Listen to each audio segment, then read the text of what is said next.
भाइयों बहनों और मेरे प्यारे बंधुओं, आप सभी का एक बार फिर से मेरे चैनल धार्मिक भावना पर स्वागत है। आज मैं इस बात की जानकारी आपको देने जा रहा हूँ कि महाभारत के बाद कहाँ गया सुदर्शन चक्र। तो आज का यह मेरा YouTube का वीडियो इसी बात पर आधारित है। चलिए शुरू करते हैं। क्या आप जानते हैं महाभारत के युद्ध में भगवान श्री कृष्ण ने शस्त्र इसलिए नहीं उठाया क्योंकि वो जानते थे कि यदि उन्होंने शस्त्र उठाया तो कोई भी उनका विरोध नहीं कर पाएगा, सभी के सभी मारे जाएंगे। कृष्ण चाहते थे कि दोनों पक्षों को समान अवसर मिले, लेकिन कृष्ण में ऐसी कौन सी शक्ति थी जिससे वो क्षण भर में युद्ध को जीत सकते थे?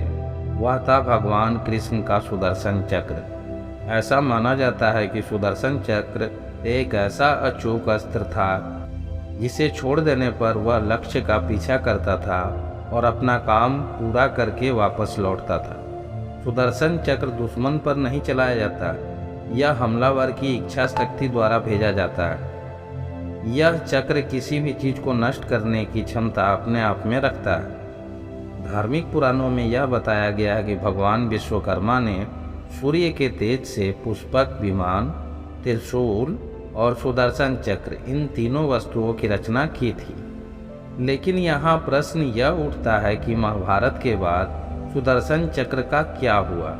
इसका उत्तर हमें भविष्य पुराण में मिलता है। कलयुग में जब पुनः एक बार भगवान विष्णु कल्कि के रूप में अवतार लेंगे, तब एक बार फिर से सुदर्शन चक्र पृथ्वी से निकलकर मानव जाति की रक्षा करेगा। सुदर्शन चक्र अब कहाँ है?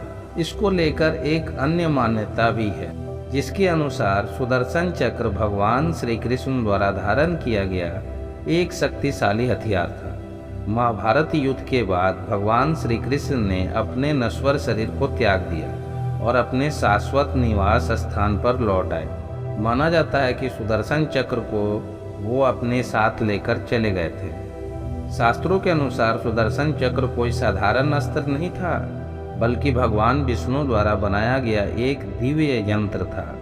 यह उनकी शक्ति का प्रतीक भी माना जाता है और ऐसा भी माना जाता है कि यह उन्हीं के नियंत्रण में है। इसलिए भगवान कृष्ण के बाद सुदर्शन चक्र के प्रयोग का कोई रिकॉर्ड हमें ना ही किसी धार्मिक पुराण में मिलता है और ना ही धर्म के जानकार इस बात को मानते हैं।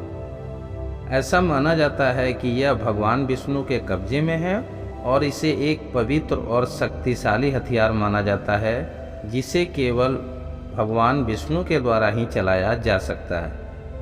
हिंदू पौराणिक कथाओं में सुदर्शन चक्र से जुड़ी कई कहानियाँ और किंवदंतियाँ मशहूर है। सबसे प्रसिद्ध कहानियों में से एक जालंधर नाम के राक्षस की कथा है, जिसने भगवान ब्रह्मा से वरदान प्राप्त किया था कि उसे एक महिला के अलावा और कोई नहीं मार सकता। वह बहुत शक्तिशाली हो गया और हर जगह तबाही मचाने लगा। जालंधर के खतरे का मुकाबला करने के लिए भगवान विष्णु ने एक शक्तिशाली हथियार बनाने का फैसला किया जो उसे नष्ट कर सके। उन्होंने सुदर्शन चक्र का निर्माण किया और इसे भगवान शिव को दिया, जिन्होंने इसका उपयोग जालंधर को युद्ध में पराजित करने के लिए किया। कहा जाता है कि महाकाव्य रामायण में राक्षस राजा रावण के खिलाफ युद्ध के दौरान भी भगवान राम ने सुदर्शन चक्र का इस्तेमाल किया था। ऐसा माना जाता है कि भगवान राम ने रावण के भाई कुंभकर्ण को मारने के लिए सुदर्शन चक्र का आह्वान किया था, जो एक अजेय योद्धा था।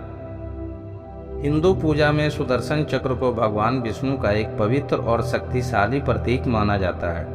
भक्त अक्सर भगवान विष्णु और उनके दिव्य अस्त्र का आशीर्वाद लेने के लिए प्रार्थना करते हैं और अनुष्ठान भी करते हैं। सुदर्शन चक्र को विभिन्न हिंदू मंदिरों और कलाकृतियों में भी दर्शाया गया है, जिसे अक्सर तेज किनारों वाली एक गोलाकार डिस्क के रूप में दिखाया जाता है और कई प्रवक्ता बाहर की ओर निकलते हैं। एक हथियार के रूप में इसके उपयोग के अलावा सुदर्शन चक्र को हिंदू धर्म में ज्ञान का प्रतीक भी माना जाता है।